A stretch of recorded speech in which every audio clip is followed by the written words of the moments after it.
The Tale of Mr. Jeremy Fisher by Beatrix Potter. Once upon a time, there was a frog called Mr. Jeremy Fisher. He lived in a little damp house amongst the buttercups, that's a type of flower, at the edge of a pond.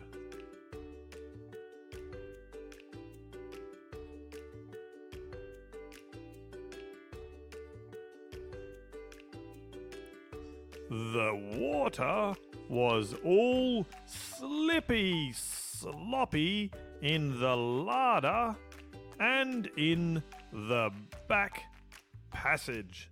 The larder's a type of cupboard full of food, like a pantry. But Mr. Jeremy liked getting his feet wet. Nobody ever scolded him, and he never caught a cold. He was quite pleased when he looked out and saw large drops of rain splashing in the pond. I will get some worms and go fishing and catch a dish of minnows for my dinner. Minnows are a type of small fish, said Mr. Jeremy Fisher. If I catch more than 5 fish, I will invite my friends, Mr.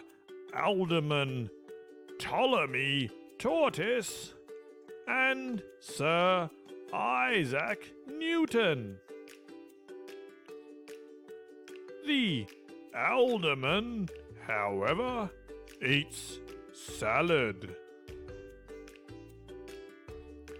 Mr. Jeremy put on a mackintosh, that's a type of raincoat, and a pair of shiny galoshes, that's a type of rain boots. He took his rod and basket and set off with enormous hops to the place where he kept his boat. The boat was round and green and very like the other lily leaves. It was tied to a water plant in the middle of the pond. Mr. Jeremy took a reed pole, that's a reed pole, and pushed the boat out into open water. I know a good place for minnows, said Mr. Jeremy Fisher. Mr. Jeremy stuck his pole into the mud and fastened, that means connected, the boat to it. Then he settled himself cross-legged and arranged his fishing tackle. He's cross-legged there, and that's all of his fishing tackle, the fishing gear. He had the dearest little red float. There it is. His rod was a tough stalk of grass. His line was a fine, long, white horsehair. And he tied a little wriggling worm at the end.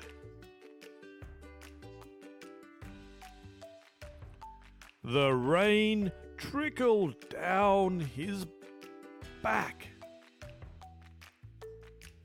and for nearly an hour he stared at the float. There he's looking and looking. This is getting tiresome. I think I should like some lunch, said Mr. Jeremy Fisher.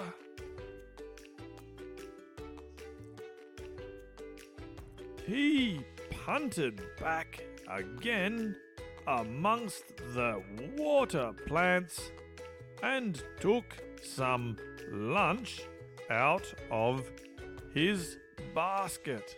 There's his basket. I will eat a butterfly sandwich and wait till the shower is over, said Mr. Jeremy Fisher. What's that? A great big water beetle came up underneath the lily leaf and tweaked the toe of one of his galoshes.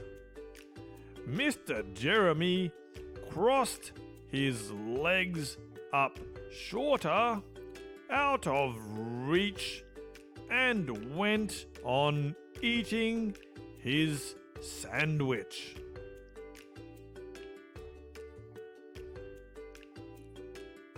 Once or twice, something moved about with a rustle and a splash. Once or twice, something moved about with a rustle and a splash amongst the rushes at the side of the pond. What's that there? I trust that is not a rat, said Mr. Jeremy Fisher.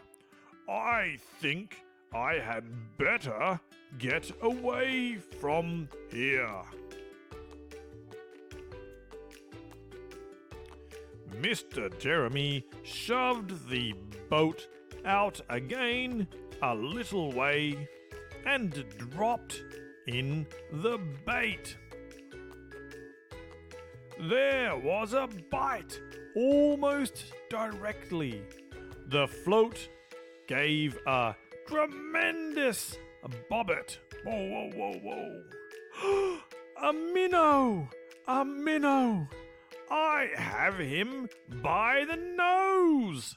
Cried Mr. Jeremy Fisher, jerking up his rod. Jerking up. But what a horrible surprise! Instead of a smooth, fat minnow, Mr. Jeremy landed little Jack Sharp, the stickleback, covered with spines. So he was all spiky. Oh no. What happened next? The stickleback floundered about the boat. Floundered means he flopped around everywhere. Flip-flop. Pricking and snapping until he was quite out of breath. Then he jumped back into the water. And a shoal, that means a group, a shoal of other little fishes put their heads out and laughed at Mr. Jeremy Fisher. Oh, poor Mr. Jeremy. All the fish are laughing at him. And while Mr. Jeremy sat disconsolately, that means sad, on the edge of his boat, sucking his sore fingers and peering down into the water, peering means looking, a much worse thing happened. A really frightful thing it would have been if Mr. Jeremy had not been wearing a Macintosh. That's his raincoat. Now, I wonder what's going to happen. We can see something here. I wonder what that is. A great, big, enormous trout came up, kerflop, with a splash, and it seized, that means it grabbed, seized Mr. Jeremy with a snap. Oh, oh, oh. And then it turned and dived down to the bottom of the pond. Oh no. But the trout was so displeased, that means not happy, with the taste of the Macintosh that in less than half a minute it spat him out again. And the only thing it swallowed was Mr. Jeremy's galoshes. See, his galoshes, his boots are gone into the fish's tummy. Mr. Jeremy bounced up to the surface of the water like a cork, and the bubbles out of a soda water bottle, all coming up quickly. And he swam with all his might, as strong as he could, that means all his might, to the edge of the pond.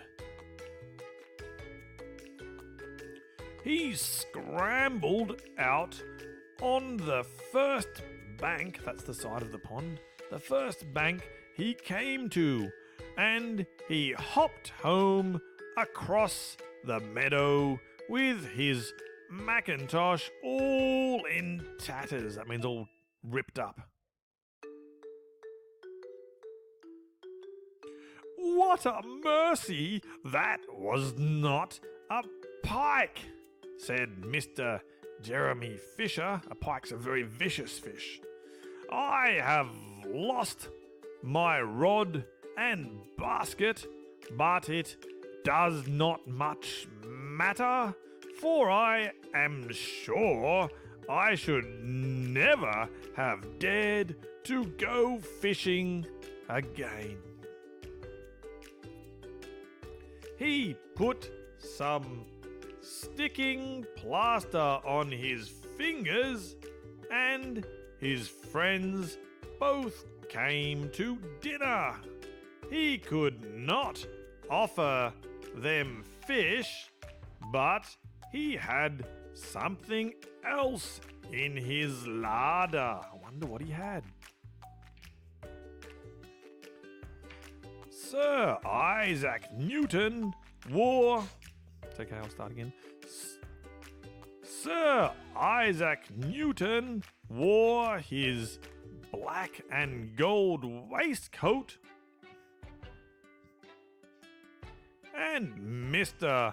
Alderman Ptolemy Tortoise brought a salad with him in a string bag. And instead of a nice dish of minnows, they had a roasted grasshopper with ladybird sauce, which frogs consider a beautiful treat, but I think it must have been Nasty. And that's the end of the story. Goodbye.